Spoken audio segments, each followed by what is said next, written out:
तो हाँ जी गाइस, कैसे हैं आप लोग? बहुत अच्छे होंगे। तो आज के वीडियो में हम सीनेट 2025 के लिए मोस्ट इंपॉर्टेंट क्वेश्चन सॉल्व करने वाले हैं। केमिस्ट्री के 20 क्वेश्चन बहुत इंपॉर्टेंट होने वाली है। और इसका अगर पीडीएफ चाहिए तो आपको लिंक डिस्क्रिप्शन में मिल जाएगा। टेलीग्राम का ग्रुप, वहाँ पे हर एक पीडीएफ प्रोवाइड की जाती है, तो जाकर वहाँ पे ज्वाइन हो जाइए। तो पहला क्वेश्चन कहता है कि एल्डिहाइड में उपस्थित क्रियात्मक समूह है।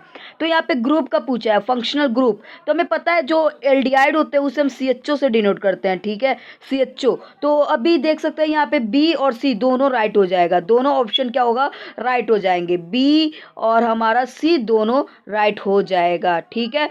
और इसका बताइए OH कहाँ लगता है। अगर हम बेंजीन के ऊपर, अगर ये हमारा बेंजीन होता है, हमें पता है बेंजीन का फॉर्मूला क्या होता है, C6 और S6 होता है। अगर इस पर हम OH लगा दें तो ये हमारा क्या बन जाएगा, ये हमारा फिनॉल बन जाएगा। क्या बन जाएगा, फिनॉल बन जाएगा। तो नेक्स्ट क्वेश्चन कहता है कि molecular formula of benzene is. मैंने अभी बताया कि बेंजीन को हम ऐसे बनाते हैं, ठीक है, ठीक है। और आप एडजस्ट कर लेना, बेंजीन को हम ऐसे बनाते हैं, ठीक है। बेंजीन का फॉर्मूला होता है C6H6, क्योंकि इसमें 6 कार्बन होते हैं। गिनेंगे तो 6 कार्बन हो जाएंगे। और तो राइट आंसर हमारा सी चला जाएगा, ठीक है। थर्ड क्वेश्चन कहता है कि नाइट्रोजन अणु में कितने सहसंयोजक बंधक होते हैं। तो गाइस, इसको निकालने का बहुत इजी तरीका है। बैलेंस बॉन्ड हम निकालेंगे बहुत इजी तरीके से। तो नाइट्रोजन का होता है सिंबल N, और दिया रहता है एटॉमिक नंबर इसका 7, ठीक है। सिंबल क्या होता है, N होता है। एटॉमिक नंबर क्या होता है इसका, 7 होता है। लेकिन इसको हम डिवाइड करें KL और MN पे, तो इसका क्या होगा, हमें पता है कि इसमें 2 8 जितने भी इलेक्ट्रॉन भरे होते हैं वो आपको ऑलरेडी पता होगा, ठीक है। तो हम K में 2 इलेक्ट्रॉन भर सकते हैं। तो हमारा बाकी कितना होगा, 7 में से 2 रिमूव करेंगे तो 5 बच गया। तो हमारे जो बातम कोष का होता है ना, तो वही होता है। देखिए 5 आ गया। अभी देखिए जो 5 6 7 8 9 होंगे उसमें क्या करेंगे, 8 माइनस कर देंगे। तो देखिए 8 माइनस 5, तो हमारा कितना निकल गया, आ गया 3। तो राइट आंसर इसका क्या हो जाएगा, 3 हो जाएगा। अभी आपको नहीं समझ में आया तो इसके रिलेटेड और भी क्वेश्चन है जो मैं आपको कराऊंगी। तो नेक्स्ट क्वेश्चन कहता है कि CnH2n+2 is the general formula of. First option is alkyne, second option is alkene, third option is alkene and proper, ठीक है। तो हमारा मालूम है कि ये तो होगा नहीं, एल्किन नहीं होगा, एल्काइन भी नहीं होगा। तो राइट आंसर हमारा चला जाएगा एल्केने। नेक्स्ट क्वेश्चन कहता है कि दी फर्स्ट ऑर्गेनिक कंपाउंड सेंथिस, क्या लिखा है, सेंथेसाइज्ड इन द, जो मतलब कार्बनिक यौगिक हैं, वो प्रयोगशाला में कौन सा कार्बनिक यौगिक पहले ही निर्माण किया गया था। तो हमें पता है कि पहला जो कार्बनिक यौगिक है वो यूरिया है। अगर आप यूरिया नाम भी रख दोगे तो उसका फॉर्मूला नहीं मालूम रहेगा तो क्वेश्चन आपसे गलत हो सकते हैं। तो यूरिया का फॉर्मूला क्या होता है, NH2CO और NH2 होता है। हमको पता है कि देखिए NH2 दो को लिख देंगे इस टाइम, ठीक है, NH2, और बीच में हम CO लिख देंगे जो हमारा यूरिया का फॉर्मूला होता है। तो राइट आंसर हमारा C चला जाएगा।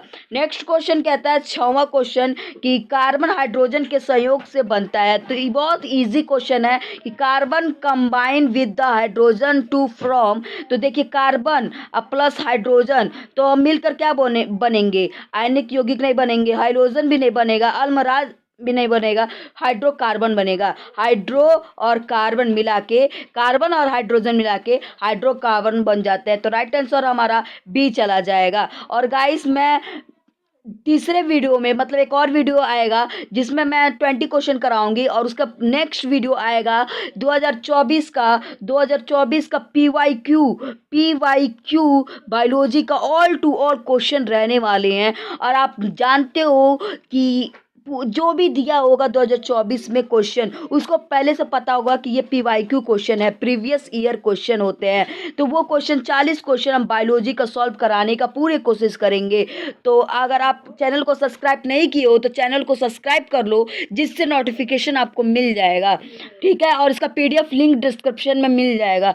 तो देखिए क्या लिखा है यहाँ पे, सरलतम हाइड्रोकार्बन है तो हमें पता है कि एथेन नहीं होगा, प्रोपेन भी नहीं होगा, ब्यूटेन भी नहीं होगा, तो राइट आंसर इसका हो जाएगा मीथेन, जिसका फॉर्मूला CH4 होता है और ये बायोगैस के लिए महत्वपूर्ण होता है। ठीक है, तो हमारा नेक्स्ट क्वेश्चन कहता है कि कमरे के ताप पर द्रव अवस्था में रहने वाली धातु, यहाँ पे धातु पूछा है, तो जो धातु होता है उसे हम HC मतलब Hg होता है, वो पारा का होता है, मरकरी का, तो राइट आंसर हमारा चला जाएगा पारा। अगर वही अधातु पूछता तो ब्रोमीन हो जाता राइट आंसर। और एक क्वेश्चन ऐसा है कि वो कौन सा है अधातु जो देखने अधातु होकर भी वो चमकीला होता है, मतलब शाइनिंग करता है वो अधातु होकर, क्योंकि हमें पता है कि जो मेटल ही होते हैं उनका ही गुण होता है चमकना, लेकिन वो अधातु होकर भी चमकता है। तो कमेंट बॉक्स में बता दीजिएगा, अगर इसमें क्वेश्चन होगा तो वो मैं सॉल्व करा दूंगी।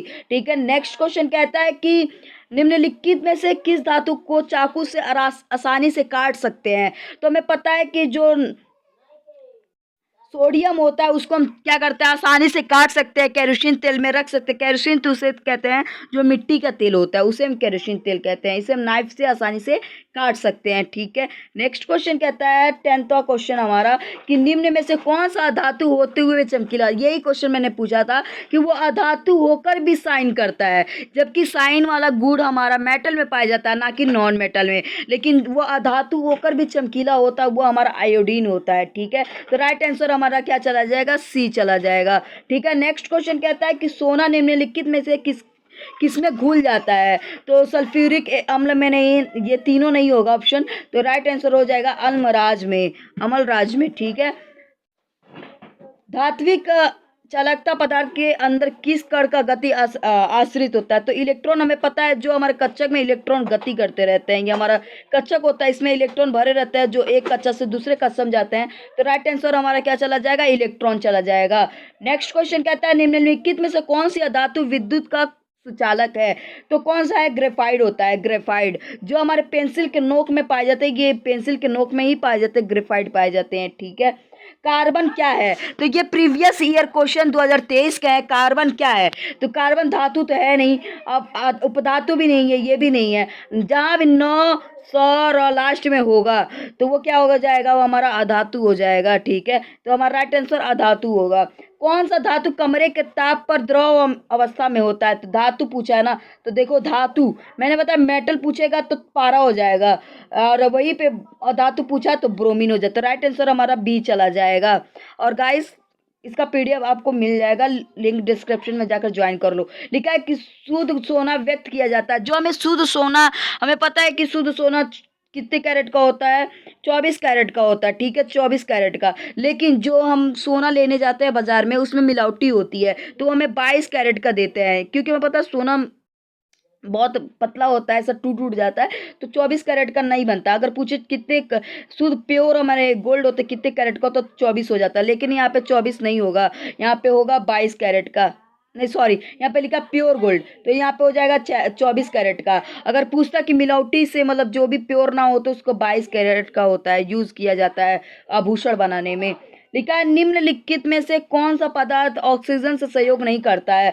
तो कॉपर करता है और जिंक भी करता है, पोटेशियम करता है, तो राइट आंसर हो जाएगा हमारा गोल्ड। गोल्ड जो होता है जिसे हम AU से डिनोट करते हैं, वो हमारे ऑक्सीजन के साथ सहयोग नहीं करता है। 18वां क्वेश्चन कहता है कौन विद्युत का सर्वोत्तम सुचालक है। तो अभी बताइए यहाँ पे कौन सा है, कॉपर है या किसके, आपको पता है, एक क्वेश्चन मैं देती हूँ तो इसका राइट आंसर आप कमेंट बॉक्स में बता देना। लिखा निम्न में से किस धातु का केरोसिन तेल में डुबा सकते हैं। अभी मैंने बताया कि जो सोडियम होते हैं उसे हम क्या करते हैं, केरोसिन में तेल में डुबो सकते हैं, उसे हम नाइफ से काट सकते हैं, तो राइट आंसर हमारा ए चला जाएगा। और लास्ट क्वेश्चन इस वीडियो का कहता है कि मैग्नीशियम की परमाणु संख्या 20 है, लेकिन मैग्नीशियम का परमाणु संख्या कितना होता है ना मांग, तो 12 होता है, 12 होता है। और इसका हम निकालेंगे तो आपको पता है कि मैंने शुरुआत में निकालना सिखाया, उसी कॉन्सेप्ट से लगेगा, KL M और N पे रखेंगे तो कितने 12 होते हैं, तो 2 8 2 10 और इसमें 2 रखेंगे तो कितना आया हमारे 12वें कोष में 2 आया। अब मैंने बताया 5 से अगर हो, 5 6 7 8 हो, उसमें से हम 8 को माइनस करेंगे, 8 में से जितना आएगा 12वें कोष को उतना माइनस करेंगे तब हमारा निकलेगा, लेकिन इसमें तो 2 आया है, तो राइट आंसर हमारा 2 चला जाएगा। होप आपको वीडियो अच्छी लगी तो क्या करना है, like comment share and subscribe कर देना है। और प्रीवियस ईयर का बायोलॉजी क्वेश्चन हम सॉल्व कराएंगे नेक्स्ट वीडियो में। Thank you so much, join कर लीजिएगा। होप आपको एक एक वीडियो समझ में आया होगा। चलिए वीडियो बंद करते हैं यहीं पे।